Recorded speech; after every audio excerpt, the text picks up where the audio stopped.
Hello everyone. I want to make a video today. I've been in a series, doing a series on these six things that the Lord hate, yea, seven are abomination unto him.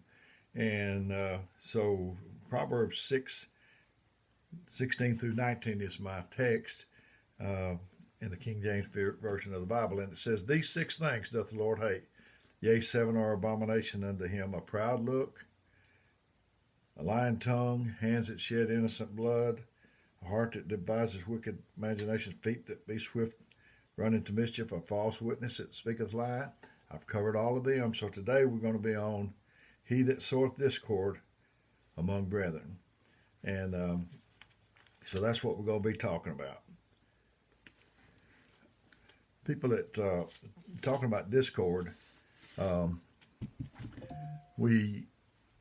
the opposite of that is harmony, unity, harmony to me. And I know I played in the dance band when I was in high school, and we played all over the place. And we would tune before we were to play. We didn't, maybe I tuned to this guy and this guy tuned to this guy. And we didn't do it that way. We all tuned to the piano. And because if you tune to this one, he's a little off and a little off, a little off, and it just won't work out. So we all tune to the piano. So I'm trying to be an example for people to follow. But if you're following somebody and they're deviating from this, is what we tune to. We tune to God, and then we try to be in harmony with one another. People that sow discord are all around. We're surrounded by that. They work their mischief by planting a seed, a doubt over here, by sowing a rumor over there, a little gossip over here, complaining over there, and dropping a word of criticism there. The further labor is disunity, disharmony, and discord. He hated the first six things we've talked about. He didn't like them at all. But this seventh one is the one that's abomination, the sowing of discord. The people that sow discord, they're Satan's helpers, they're the enemy's helpers. They're engaged in Satan's work, and they'll drag you down. Beware of the person who comes and says, "Well, I don't know if it's true, but I just wanted you to know about it so you could pray." That kind of person is not concerned about the issue at hand. They don't care about you. They don't care about what's in the best interest of the church, the family, or your community. They're merely out to destroy someone, and they want you to help them. The best thing you could do is tell them the truth. Tell them that you don't want to hear it. And if you say, "Is it good?" and they say yes, so okay. If you say, "Is it good?" and they say no, and not so good, you say, "I don't want to hear it." And that's like that time I was working at a place, and the people knew me. I've told you this.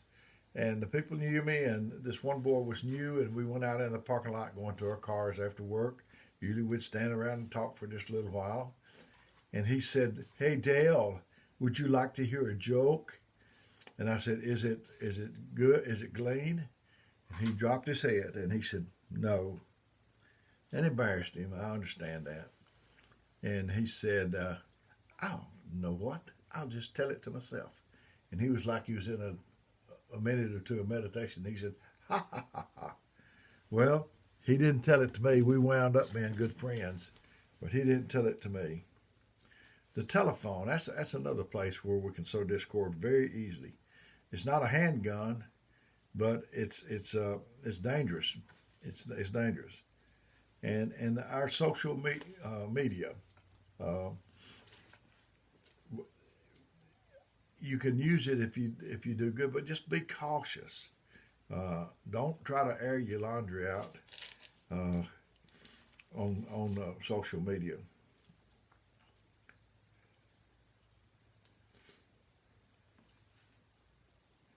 And he puts these people in the same rank as liars, perjurers, murderers, and the vilest of sinners.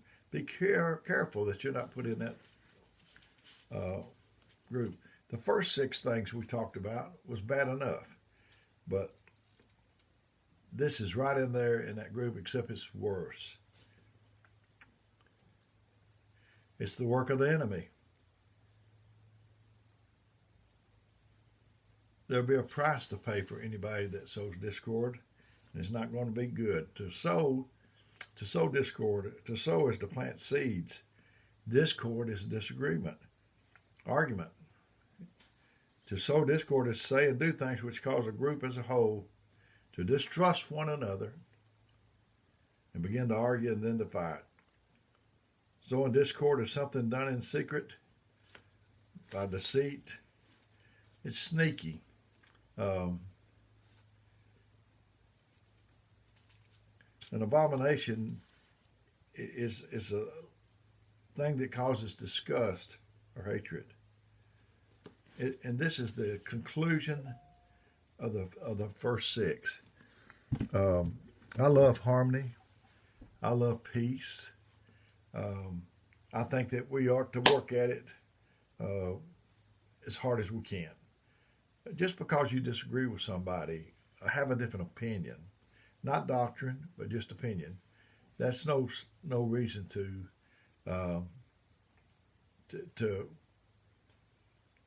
have discord. I love peace.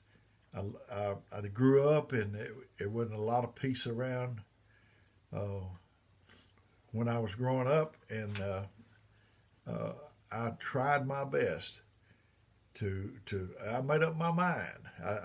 We didn't go to church, and I didn't know about that. I didn't know I would turn out to go to church and be a minister, but I did make up my mind that I wanted peace. Some people say, "Oh, the reason I'm an alcoholic is because my dad was an alcoholic," and then the next person would say, "The reason I'm not an alcoholic is because my dad was an alcoholic." You can let that affect you either way, but to have discord in your home is so in your church, it affects us grown-ups and older people, but it really affects children. People's grown up in homes where the dad, he just broke all the china in the cabinet, and now he's got to go pay for some of the stuff that he paid for originally. If you have discord, you're going to have to pay for it. Discord, you're going to have to pay for it. There's a price to pay for it. And I've been in periods of my life where it wasn't as much harmony as I like for it to be, and I've been in periods of my life when there was harmony. It was peace. It was and I love it so much that I don't never want to go back to that way again. We can be like life runs in cycles, in circles, like the earth, and they told them, and Deuteronomy said, "You've went around this mountain, you've encompassed this mountain long enough. Go forth." And so that's the way it is. We, like I said, like a dog chasing its tail, we go around and around and around. Things that doesn't matter, like. It matters, but it's not life, a life issue, like leaving the lights on. Maybe one mate thinks it's supposed to, you're supposed to turn them off, and the other one thinks, well, what's $10 a month? I don't like the darkness. And there's been disagreements over how to squeeze the toothpaste. We need to reserve what we say. We don't have any rights. We need to reserve what we say for the big issues, the big things. So there's nothing like harmony. Harmony in a church, it will produce miracles. I'm telling you, it will. And we have a saying at our church that says, "Did you come looking for a miracle?" And if you don't have harmony, you can forget the miracles. But if you got harmony, you'll see them all along. That's what produces it. But when you let other things like discord, jealousy, bickering get in your church, he talked about the first love. If you don't have that first love in your church, it'll cause it to go down. It really will. So I hope this has made you see the seriousness of not having harmony and unity, and we ought to strive for it. How good and pleasant it is for brethren to dwell together in unity. I've enjoyed getting this to you. This completes the series. I hope you've liked it. If you have another series you'd like to me to attempt, well, let me know. And may God bless you is my prayer.